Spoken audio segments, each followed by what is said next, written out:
हम क्रिसमस के सीजन में हैं, आप जानते हैं, और कुछ दिनों में क्रिसमस आने वाला है। हमने पिछले हफ्ते क्रिसमस के विषय में ही एक संदेश हमने सुना था, जिसका टाइटल था क्रिसमस फोरटोल्ड, या क्रिसमस की पूर्व घोषणा। हमने देखा था कि पुराने नियम में विशेष करके परमेश्वर की योजना कैसी थी और भविष्यद्वक्ताओं के द्वारा परमेश्वर ने किस रीति से बातें की कि एक उद्धारकर्ता जन्म लेने वाला है। प्रभु यीशु मसीह के विषय में जो भविष्यवाणी की गई थी उसके बारे में हमने पिछले सप्ताह हमने देखा था कि क्रिसमस बेथलेहम में नहीं शुरू हुआ था। क्रिसमस की शुरुआत बेथलेहम में नहीं हुई थी। क्रिसमस की शुरुआत परमेश्वर के हृदय में सारी सृष्टि को बनाने से पहले ही हुई थी। परमेश्वर के हृदय में आरंभ हुई और भविष्यद्वक्ताओं के द्वारा क्रिसमस के विषय में बोला गया। लगभग 700 वर्ष पूर्व यशायाह के द्वारा हमने देखा था कि कुंवारी जन्म की भविष्यवाणी, जहां पर यशायाह 7:14 में हम देखते हैं, इस कारण प्रभु आप ही तुमको एक चिन्ह देगा, सुनो, एक कुंवारी गर्भवती होगी और पुत्र जनेगी और उसका नाम क्या रखा जाएगा? इम्मानुएल रखा जाएगा। पिछली बार हमने ये भी देखा था कि प्रभु यीशु मसीह के जन्म के स्थान की भविष्यवाणी भी लगभग 700 वर्ष पहले ही, प्रभु यीशु मसीह संसार में आने से पहले ही उनके जन्म के स्थान की भविष्यवाणी भी की गई थी, जो मीका का 5:2 में हम देखते हैं। कहां पर प्रभु यीशु मसीह का जन्म होने वाला था? बेथलेहम में, दाऊद की नगरी बेथलेहम में प्रभु यीशु मसीह के जन्म की स्थान की भविष्यवाणी भी हुई थी। छोटा सा साधारण नगर था, लेकिन परमेश्वर ने उसको चुना और परमेश्वर की महिमा के लिए उस छोटे से साधारण नगर से ही प्रभु यीशु मसीह का जन्म वहां पर हुआ। तीसरी बात हमने और आखिरी बात हमने ये भी देखा था कि और एक भविष्यवाणी जो यशायाह के 9:6 में जो हमने पिछली बार देखा था, क्योंकि हमारे लिए एक बालक उत्पन्न हुआ और हमें एक पुत्र दिया गया है, प्रभुता उसके कंधों पर होगी और उसका नाम अद्भुत युक्ति करने वाला, पराक्रमी परमेश्वर, अनंत काल का पिता और शांति का राजकुमार रखा जाएगा। इस भविष्यवाणी को भी हमने देखा था और इन 4 नाम जो प्रभु यीशु मसीह को दिए गए हैं यहाँ पर, उसके विषय में भी हमने देखा था। ठीक है, तो आज हम आगे बढ़ेंगे। हमारी ये जो यात्रा हमने शुरू की इस क्रिसमस के दौरान पुराने नियम से, आज हम आ पहुंचे हैं नए नियम में। ठीक है, नए नियम में ये जो भविष्यवाणी की गई है, इसकी ये पूरी कैसी हुई है, ये सारी बातों को हम देखने वाले। सब कुछ नहीं, इतना समय हमारे पास नहीं है कि हम सब कुछ देखें, लेकिन कुछ बातों को, जैसा कि अभी तक हमने वचन में पढ़ा था, लूका के 2 अध्याय से हम देखने वाले हैं। ठीक है, तो इसलिए आज का जो टॉपिक रहेगा वो है प्रतिज्ञा किए हुए राजा का विनम्र आगमन। ठीक है, the humble arrival of the promised king. ये जो प्रतिज्ञा किया गया जो राजा है, वो किस रीति से इस संसार में आया है, उस रात क्या हुआ, जिस रात प्रभु यीशु मसीह का जन्म हुआ, उस रात क्या हुआ, हम देखने वाले हैं और उससे हम कुछ सीखने वाले। देखिए, अपने अपने बाइबल्स निकालिए और लूका का 2 अध्याय पद 6 से 14 हम देखेंगे। ठीक है, पद 6 से 14, जहां पे ऐसा लिखा है, उनके वहां रहते हुए। पता है किनके रहते हुए, किसकी बात यहां पर हो रही है? मरियम और यूसुफ, राइट? मरियम और यूसुफ, उनके वहां रहते हुए उसके जन्ने के दिन पूरे हुए। किसके जन्ने के दिन? हाँ,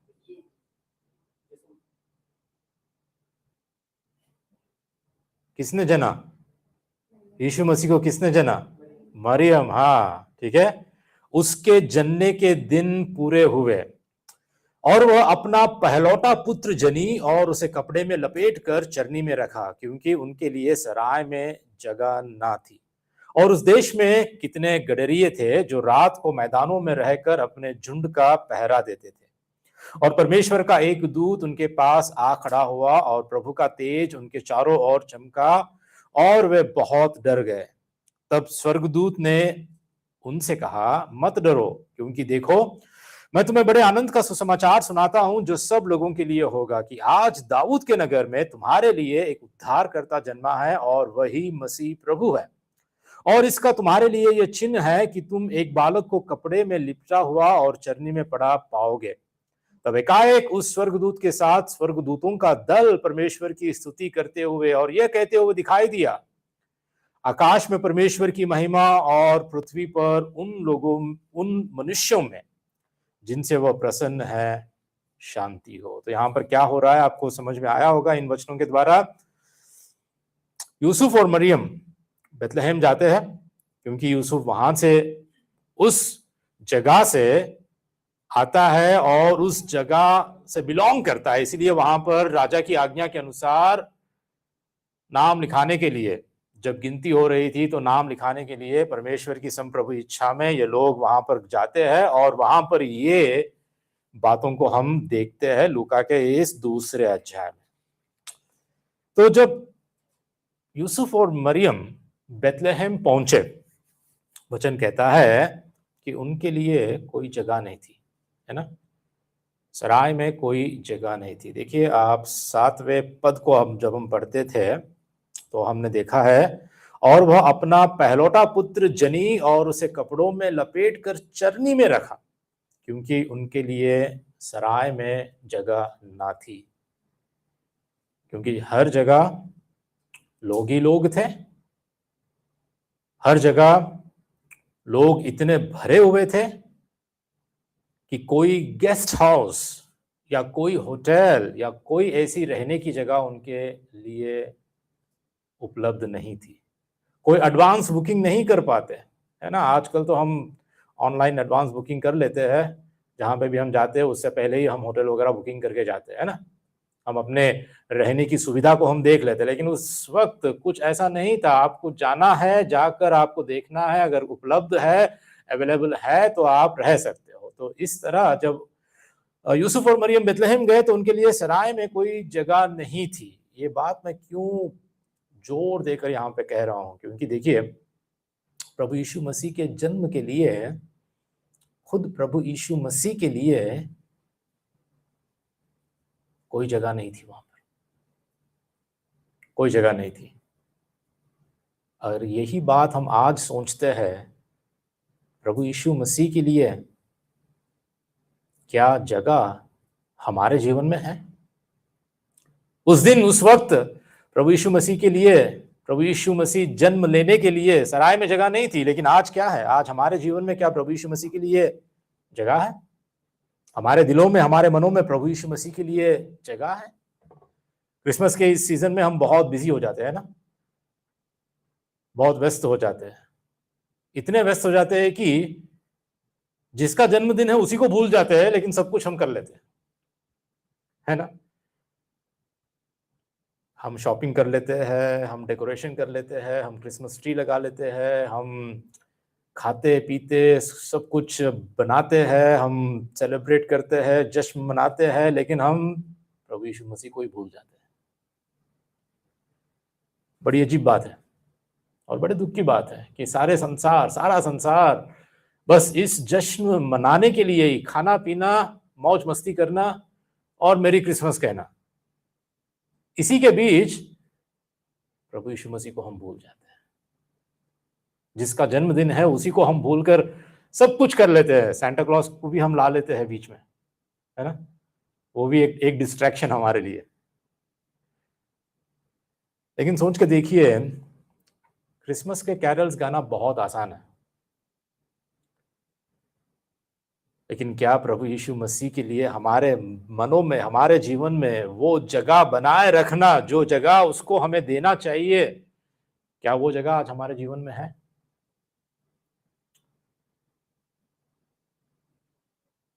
क्रिसमस के गाने गाना, क्रिसमस के कैरल्स गाना, ये बहुत आसान बात है, लेकिन क्या प्रभु यीशु मसीह के आमने सामने हम इस चुनौती को स्वीकार करते हैं, जिसने कहा कि यदि मेरे शिष्य तुम्हें बनना चाहिए तो अपना क्रूस उठा के चलो। अपने खुद का इनकार करो। इस शिष्यता की इस चुनौती को क्या हम स्वीकार कर पाएंगे? क्या इतनी जगह हमारे जीवन में है प्रभु के लिए? आज बहुत चीजों के लिए हमारे जीवन में जगह है ना? हमारे हर काम के लिए हमारे पास जगह है, समय है। हमारे हर जरूरतों को पूरा करने के लिए हमारे पास समय और जगह है। हमारे मोबाइल के लिए है, हमारे सोशल मीडिया के लिए है, हमारे एंटरटेनमेंट के लिए है, हमारे पैसे कमाने, धन इकट्ठा करने, हमारे सब कामों के लिए हमारे जीवन में जगह है। लेकिन क्या प्रभु यीशु मसीह के लिए जगह है? उस वक्त नहीं थी। उस वक्त सराय में कोई जगह नहीं थी। लेकिन आज हमारे लिए ये चुनौती है कि क्या प्रभु के लिए हमारे जीवन में समय और जगह जो वो जिसके लायक वो है, क्या वो हमारे जीवन में है? उसी पद में अगर आप देखोगे, 7वें पद में अगर आप देखोगे, वचन ऐसा कहता है, मरियम ने क्या किया? उसे कपड़े में लपेट कर कहाँ रखा? चरनी में रखा, है ना? प्रभु यीशु मसीह को, इस शिशु को, उस बालक को चरनी में लपेट कर चरनी में रखा। लोग कहते हैं कि प्रभु यीशु मसीह का जन्म चरनी में हुआ। वो गीत है ना, आपको पता है ना, मुक्ति दिलाए यीशु नाम, चरनी में तूने जन्म लिया यीशु। एक बार सोच के देखिए, क्या प्रभु यीशु मसीह का जन्म चरनी में हुआ? क्या उसको लपेट कर चरनी में रखा गया? है ना? गीत लिखने के लिए बहुत कुछ लिख लेते हैं, लेकिन हमको थोड़ा सा ध्यान देके पढ़ना भी चाहिए, देखना भी चाहिए। प्रभु यीशु मसीह का जन्म चरनी में नहीं हुआ, चरनी में उसको रखा गया, है ना? चरनी में रखा गया। चरनी, आप समझते हैं ना, चरनी जिसको कहते हैं, जहां ये पशुओं को चराने की जगह होती है और पशु जो जिसमें अपना खाना खाते हैं, है ना, उसको हम चरनी कहते हैं। लेकिन प्रभु यीशु मसीह का जन्म उस पशुओं की शाला में हुआ और फिर उसको चरनी में रखा गया। परमेश्वर का बेटा, सोच के देखिए कि परमेश्वर का बेटा सबसे खूबसूरत माहौल में एक हाई प्रोफाइल जन्म का हकदार था, है ना? परमेश्वर का बेटा है, कोई साधारण बालक नहीं है, वो कोई साधारण शिशु नहीं है। खुद परमेश्वर देह धारण होकर इस संसार में आया। लेकिन इसके बजाय परमेश्वर के अपने पुत्र ने सबसे बुरे हालात में धरती पर अपना रूप दिखाया। कुछ हालात ठीक नहीं थे वहां पर, जगह नहीं, सारे पशु यहाँ पर वहां पर। और सोचिए कि क्या मरियम के पास कुछ प्राइवेसी की बात होगी वहां पर? कैसा मैनेज किया होगा? सिर्फ यूसुफ था वहां पर, पता नहीं और कोई थे? कोई, मुझे तो मतलब वचन तो ऐसा कहीं नहीं दिखाता, कहीं नहीं बताता कि कोई थे वहां पर, सिर्फ यूसुफ। किस रीति से कैसे मैनेज किया होगा? और कितना साधारण एक गौशाला में, पशुशाला में मरियम के द्वारा प्रभु यीशु मसीह का जन्म। देखिए, धरती पर एक लाड प्यार से पाले गए खास अधिकार वाले शासक के तौर पर आने के बजाय प्रभु यीशु ने हम में से एक की तरह नम्रता से जन्म लिया। आप और आपका या मेरा जन्म जब होता है, हमारा जब जन्म होता है, तो आपके पास या मेरे पास कोई चॉइस होती है क्या? कोई चुनाव हम कर सकते हैं आने से पहले कि मैं इस घराने में, इस जगह, इस देश में मेरा जन्म होना चाहिए? कोई चॉइस होती है क्या हमारे पास? अगर हमारे पास चॉइस होती तो हम क्या क्या हम लोग चुनाव करते? किसी अंबानी के घर में, है ना, किसी बिल गेट्स के पास, या किसी ऐसे देश में जहां पर कोई तकलीफ ना हो, कोई कोई पीड़ा ना हो, कोई समस्या ना हो। हर कोई वहां पर जन्म लेने की चुनाव करता, लेकिन हमारे पास वो चुनाव नहीं था, हमारे पास वो चॉइस नहीं थी। लेकिन पता था किसके पास थी चॉइस? हो सिर्फ और सिर्फ जो जानता था, आने से पहले ही जानता था कहां पर उसका जन्म होगा, कैसे होगा, किस हालात में होगा, किस परिवार में होगा। सिर्फ और सिर्फ प्रभु यीशु मसीह चुनने का अधिकार रखता था, लेकिन उसने क्या चुना? सोच के देखिए एक बार, कितना अपने आप को नम्र किया। एक साधारण शिशु, साधारण बालक, और किसके परिवार में? एक साधारण बढ़ाई, जो आप जैसा मुझ जैसा काम करने वाला एक आम आदमी, एक साधारण व्यक्ति के परिवार में। और इतना ही नहीं, उस पशुशाला में उसका जन्म हुआ और उसको सराय में रखा गया। क्यों? सोच के देखिए कि यदि प्रभु यीशु मसीह का जन्म कोई महल में होता तो क्या उसके पास कोई जा सकता? कोई नहीं जा सकता। ये एक साधारण बालक ही था, लेकिन अगर उसका जन्म किसी पैलेस में या किसी महल में होता तो कोई भी महल का द्वार उसके मार्ग में हमको रोक सकता था। पहरेदारों का कोई घेरा हमें उसके पास जाने से रोक सकता था। राजाओं का राजा विनम्रता से आया और उसका पहला बिस्तर कहां था पता है? चरनी। प्रभु यीशु मसीह का पहला बिस्तर, जहां पर उसने अपना सर टिकाया, कहां था वो? चरनी। इसलिए आप चाहे जो भी क्यों ना हो, आप जैसे भी क्यों ना हो, प्रभु यीशु मसीह के पास हम आ सकते हैं, हम उसके पास जा सकते हैं, क्योंकि हम में से एक की तरह उसने जन्म लिया, अपने आप को इतना दीन किया। भले ही उसके पास चुनाव करने का अधिकार है, सामर्थ है, सब कुछ है, परमेश्वर खुद एक साधारण मनुष्य की तरह, हम जैसे लोगों की तरह इस संसार में आया। तो उस रात जब प्रभु यीशु मसीह का जन्म हुआ और उसको सराय में रखा गया, चरनी में रखा गया, तो परमेश्वर ने क्या किया पता है? स्वर्गदूत को भेजा एक घोषणा करने, इस सुसमाचार को, इस खुशखबरी को सुनाने के लिए।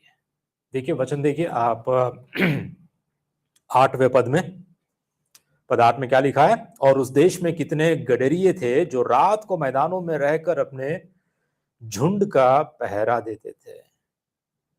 और परमेश्वर का एक दूत उनके पास आ खड़ा हुआ और प्रभु का तेज उनके चारों ओर चमका और वे बहुत डर गए। सबसे पहले ये संदेश, प्रभु यीशु मसीह के जन्म का संदेश किसको मिला? चरवाहों को, गडरियों को, है ना? राजाओं को नहीं मिला,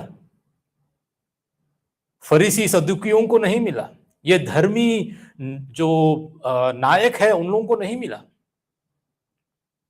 पंडितों को या शास्त्रियों को या याजकों को नहीं मिला। ये संदेश किसको मिला? चरवाहे। पता है, चरवाहों के विषय में अगर आप सोचते हो, चरवाहे समाज में सबसे नीचे थे उस वक्त। चरवाहों की जो काम होता था उनका, वो समाज में सबसे नीचा काम समझा जाता था। चरवाहों के बाद जो और भी नीचे लोग थे वो थे लकवा के रोग, लकवा नहीं, जो लेप्रेसी से जो लेपर्स होते थे, उसको क्या कहते हैं हम लोग? कुष्ठ रोग, है ना? वो लोग क्या कहें? अदराक। तो वो लोग ये चरवाहों से नीचे रहते थे बस, और चरवाहे सिर्फ उनसे थोड़ा बढ़कर उनके अपने कामकाज में माने जाते थे। तो चरवाहे समाज में सबसे नीचे थे, वे कम पढ़े लिखे और कम हुनर वाले थे, और नए नियम के समय में उन्हें बेईमान माना जाता था, भरोसे के लायक नहीं माना जाता था, बुरे लोग माना जाता था। इतना ही नहीं, उन्हें कोर्ट में गवाही देने की इजाजत भी नहीं थी। ऐसे लोग माना जाता था चरवाहों को, क्योंकि देखिए भेड़ों को 7 के 7 दिन हफ्ते में 7 के 7 दिन चराने की जरूरत थी। और फरीसियों और सद्दुकियों के नियमों के प्रकार जो सब्त का दिन था वो चरवाहे उसका पालन नहीं कर पाते। तो इसीलिए चरवाहे फरीसियों के बनाए शब्द के नियमों का पूरी तरह पालन नहीं कर पाते, तो इस वजह से उन्हें लगातार धार्मिक कानूनों को तोड़ने वाले और इसलिए रस्म के हिसाब से अशुद्ध माना जाता था, अशुद्ध माना जाता था। लेकिन इसके बावजूद हम देखते हैं कि परमेश्वर का संदेश, स्वर्गदूत को परमेश्वर ने भेजा इन चरवाहों के पास। तो क्या यह परमेश्वर की कृपा, उसके अनुग्रह का एक शानदार उदाहरण नहीं है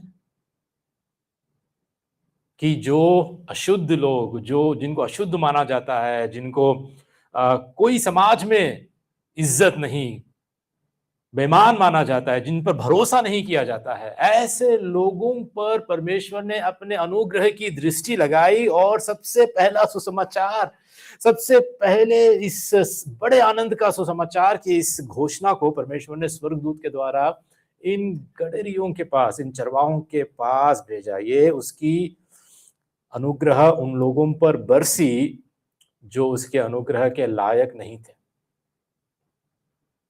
और कभी नहीं हो सकते थे। इस मायने में ये गुमनाम चरवाहे पूरी इंसानियत को दर्शाते हैं, क्योंकि हम सभी ऐसे ही लोग हैं। हम सभी परमेश्वर की अद्भुत कृपा के लायक नहीं है और हमें इसकी सख्त जरूरत है। और परमेश्वर ने हम पर भी अनुग्रह इस रीति से किया। हम उन चरवाहों की तरह है और परमेश्वर आज हमारा ध्यान रखता है। परमेश्वर हम में से हर एक का ध्यान रखता है, हमारी चिंता वो करता है। परमेश्वर के राज्य की बातें देखिए अक्सर बड़े और प्रतिष्ठित लोगों से छिपाई जाती है, और जो दीन है, जो नम्र है, जो गरीब है, उनके सामने प्रकट की जाती है। मेरे अनुभव में मैं जितने भी लोगों को देखा हूं जो परमेश्वर के करीब है, जो परमेश्वर की इच्छा पर ज्यादातर चलते हैं, मैंने आज तक देखा है उनमें से बहुत लोग जो गरीब है, जो कष्टों के द्वारा चलते हैं, जो अपने जीवन में कठिन समस्याओं का सामना करते हैं, धनवान नहीं, बड़े मान सम्मान और इज्जत वाले नहीं, लेकिन जो इस रीति से अपने जीवन की समस्याओं से गुजर रहे हैं, मैं अक्सर देखता हूं कि वो अपने विश्वास में दृढ़ रहते हैं, वो परमेश्वर के करीब रहते हैं, भले ही वो गरीब क्यों ना हो, भले ही वो साधारण व्यक्ति क्यों ना हो, लेकिन परमेश्वर के वो करीब रहते हैं। ऐसा नहीं कह रहा हूं कि धनवान नहीं है, लेकिन बहुत कम, बहुत कम। ठीक है, तो उस रात क्या हुआ? ये चरवाहे जब स्वर्गदूत प्रकट हुआ, परमेश्वर ने भेजा, तो एकदम ये डर गए, क्योंकि ये नेचुरल है, नेचुरल रिएक्शन है इनका, ये इस रीति से उनकी प्रतिक्रिया थी।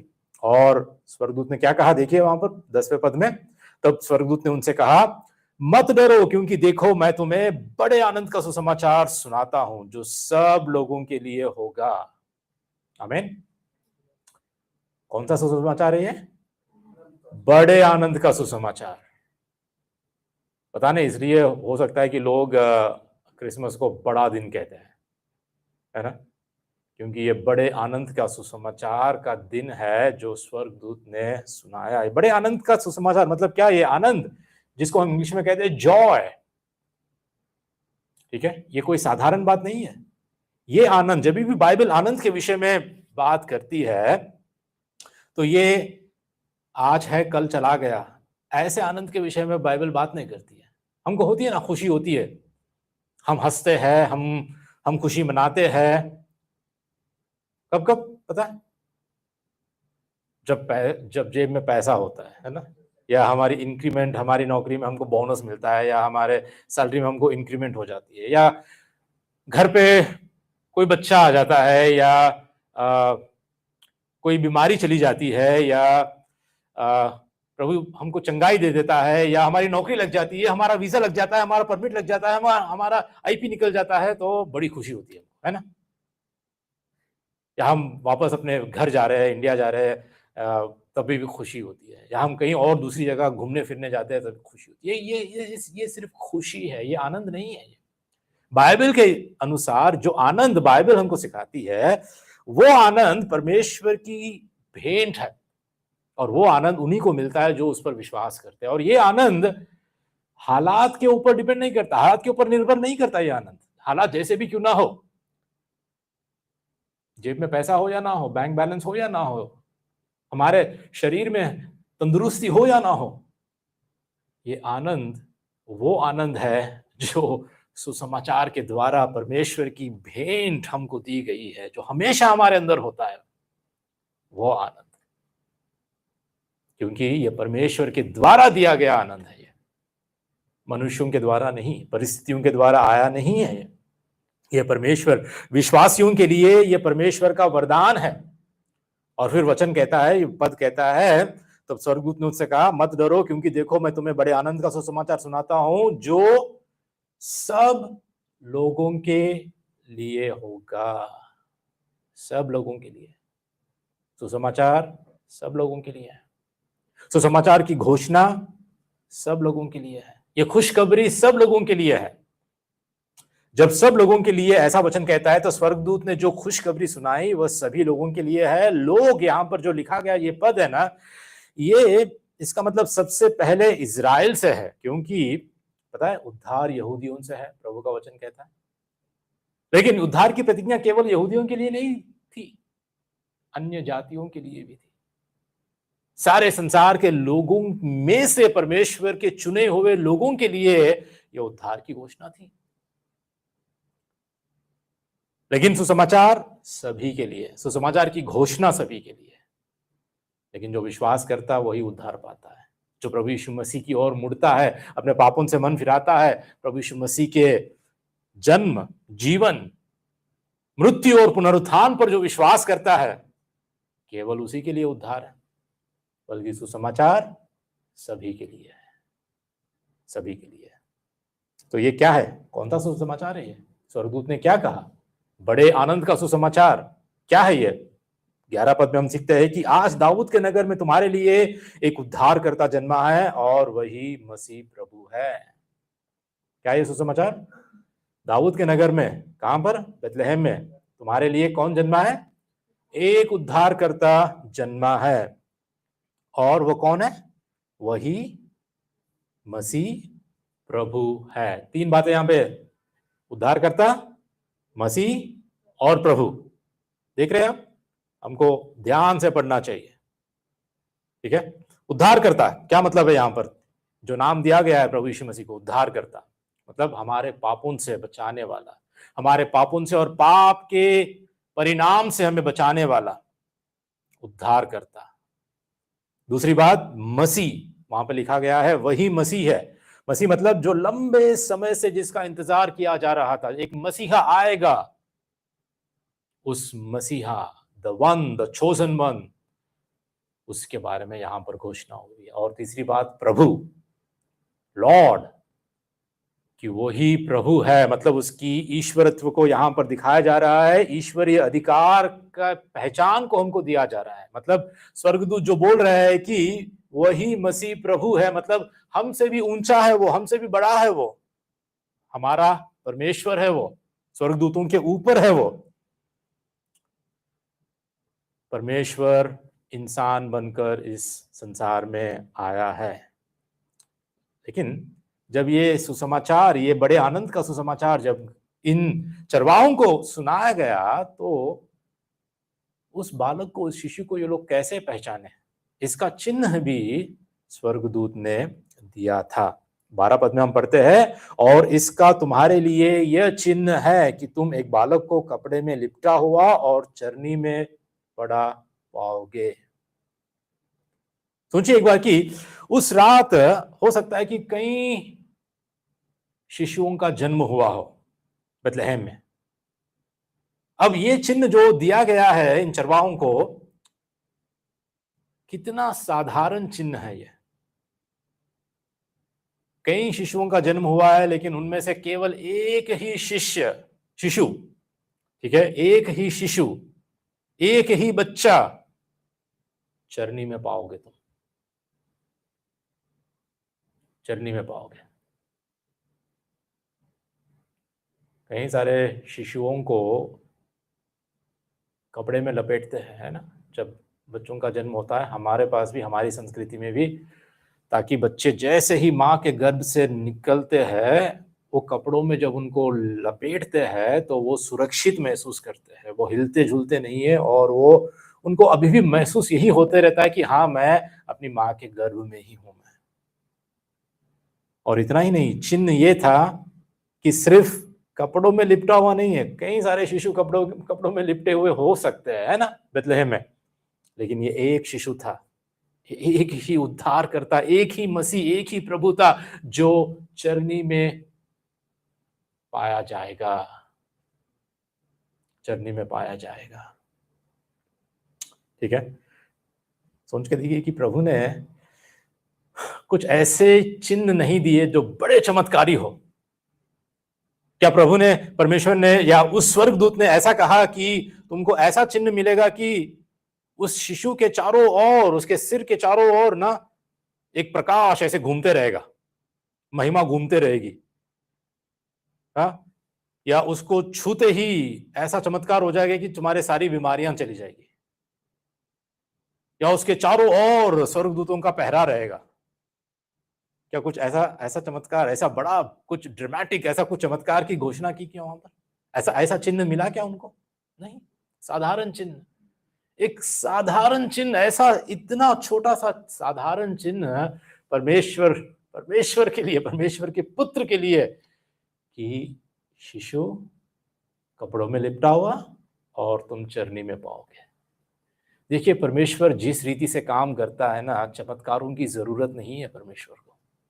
परमेश्वर जैसा है, जो परिस्थिति, जो हालात जैसे है, उनका भी परमेश्वर उपयोग करके हमको भरोसा दे सकता है, हमको भरोसा दे सकता है, हमको आश्वासन दे सकता है। ठीक है, 13 पद में ऐसा लिखा है, तब एकाएक उस स्वर्गदूत के साथ स्वर्गदूतों का दल परमेश्वर की स्तुति करते हुए और यह कहते हुए दिखाई दिया, आकाश में परमेश्वर की महिमा और पृथ्वी पर उन मनुष्यों में जिनसे वह प्रसन्न है शांति हो। स्वर्ग का राजा पृथ्वी पर आया तो सारे स्वर्ग के सेना आ गई इस पृथ्वी पर उसकी घोषणा करने के लिए, उसकी घोषणा करने के लिए। स्वर्ग का राजा बचाने के लिए नीचे आया तो स्वर्ग की सारी गायक मंडली, जो क्वायर है, स्वर्ग का क्वायर, ठीक है, वो भी नीचे आ गए घोषणा करने के लिए। और पता है यहां पर 14 पद में क्या लिखा है? आकाश में परमेश्वर की महिमा। इस क्रम को देख रहे हैं आप लोग? आकाश में परमेश्वर की महिमा और पृथ्वी पर उन मनुष्यों में जिनसे वो प्रसन्न हो शांति हो। इस क्रम को, इस ऑर्डर को हम देख रहे हैं कि सबसे पहले किसकी महिमा? परमेश्वर की महिमा। हमारे जीवन में, हमारे समाज में, हमारे परिवारों में भी यही क्रम होना चाहिए कि हमारे द्वारा सबसे पहले परमेश्वर को महिमा मिलनी चाहिए। और वचन कहता है पृथ्वी पर उन मनुष्यों में जिनसे वह प्रसन्न है शांति हो। शांति सबको मिलती है?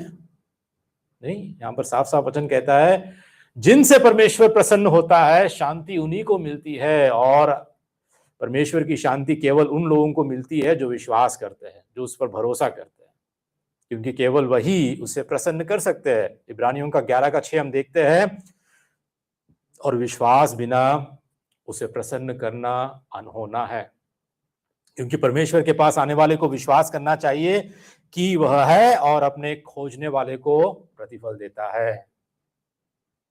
शांति उसी को मिलती है जो परमेश्वर पर विश्वास करता है, और जो विश्वास करता है वो परमेश्वर को प्रसन्न करता है। और यह वादा वहां पर पृथ्वी पर उन मनुष्यों में जिनसे वह प्रसन्न है शांति हो। आखिरी में एक वचन मैं आपको बताना चाहता हूँ, दूसरे कुरिन्थियों का 8 का 9।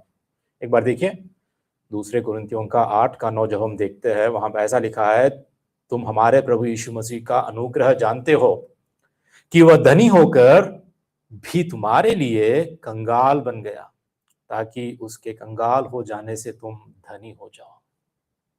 अब इस वचन को तोड़ मरोड़ कर लोग कई कई रीति से प्रचार करते हैं, कई रीति से इसको समझाते हैं या समझते भी हैं।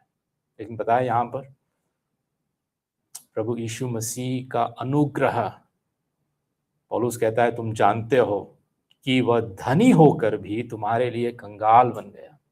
देखिए, अपनी पूरी जिंदगी में प्रभु यीशु मसीह हमारे लिए कंगाल या गरीब रहा है। कब से कब तक? उसके जन्म से लेकर उसकी मृत्यु तक प्रभु यीशु मसीह कंगाल ही रहा। उसके पास खुद अपने सर टिकाने का भी जगह नहीं थी। उसने कहा कि लोमड़ियों के भट्ट होते हैं, है ना, सर छिपाने के लिए पशुओं की जगह होती है, लेकिन मनुष्य के पुत्र के लिए सर छिपाने के लिए या सर रखने के लिए भी जगह नहीं थी। जन्म से लेकर कहां पर जन्मा? पशुशाला में, सराय में जगह नहीं थी और उसको चरनी में रखना पड़ा।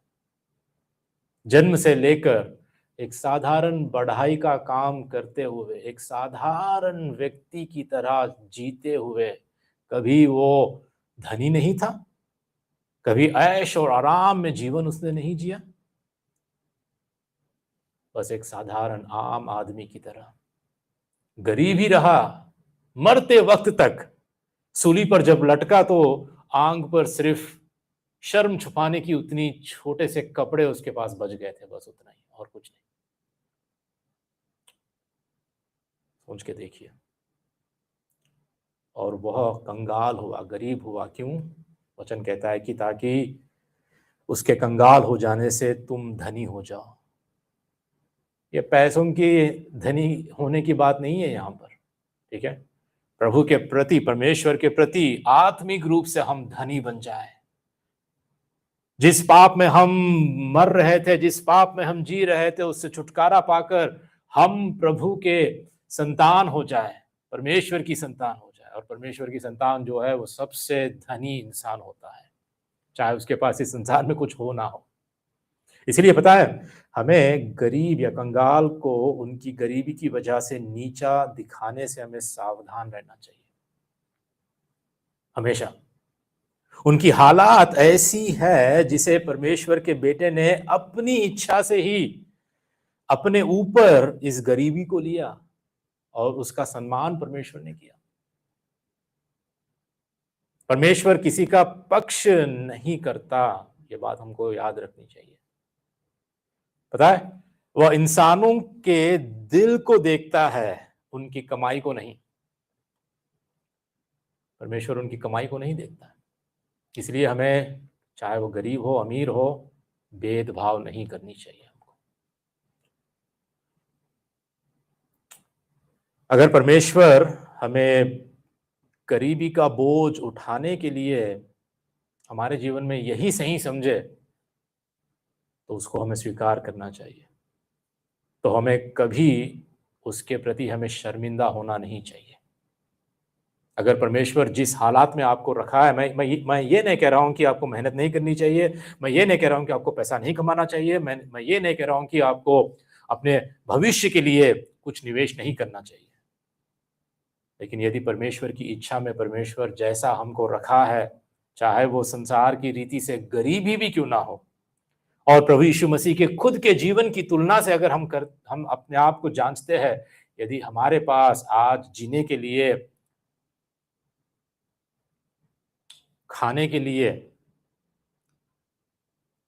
सर छिपाने के लिए यह सारी उपलब्धि है, तो इसी में हमें संतुष्ट करनी चाहिए।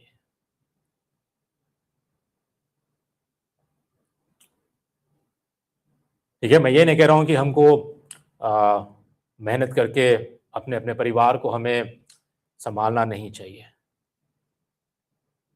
ठीक है, मेहनत करो, ईमानदारी से अपने अपने परिवार का पालन पोषण करो, लेकिन कभी भी गरीब या कंगाल लोगों को नीचा मत दिखाओ। प्रभु हमारी मदद और सहायता करे। इन दिनों इस क्रिसमस के इस सीजन में अपने अपने हृदयों को हम तैयार कर ले और प्रार्थना करें। आने वाले क्रिसमस के दिन जो भी हमने प्लान किया, योजना बनाई है, मेहनत करें और प्रार्थना करें कि पापियों का उद्धार हो, कि पापी मनुष्य उस सच्चे एकमात्र उद्धारकर्ता के पास आए और वह प्रभु यीशु मसीह को जाने। आमीन।